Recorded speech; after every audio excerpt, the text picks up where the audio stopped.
বিহু বুলি আহিলোঁ মই বজাৰত। আজিলৈকে মই নিজ হাতে এটা স্পৰ্টিং কিনি পোৱা নাই, সদায় গিফ্টহে পাওঁ। সেইকাৰণে ভাবিলোঁ আজি স্পৰ্টিং এটাকে কিনো বুলি। আৰু ইমান ভিৰ চাওক না, একদম খোজকাঢ়িবলৈও ঠাই নথকা হৈছে, ইমানেই ভিৰ। এতিয়া মই স্পৰ্টিং চাই আছোঁ, 3টা বাচিলোঁ। 3টাৰ ভিতৰত কিন্তু এইটোৱে মোৰ বেছি ভাল লাগিলে কালাৰ।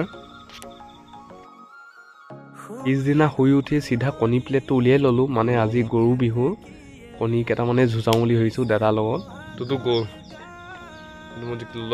এইবাৰ মানে গাঁৱলৈ যোৱা নহ'ল, মই ইয়াতে থাকিলোঁ বাণীপুৰতে। এতিয়া মই যাওঁ বাহঁতৰ ঘৰলৈ। বাহঁতৰ ঘৰত মানে আজি নিমন্ত্ৰণ দিছিলে, ভাত সাজটো আমাৰ ঘৰতে খাবি বুলি। আগৰ ভিডিঅ'টো দেখিছিলে যে সেই বাজনী। ইফালে গাহৰি, মাছ, চাটনি সকলো আছে, খোৱাতহে কথা আৰু। এইফালে আমাৰ পোৱালীকেইজনী চাওকচোন, ইমান ধুনীয়াকৈ বিহু নাচিছে। সেইটোৱে আৰু অসমৰ মান প্ৰাণ বিহু।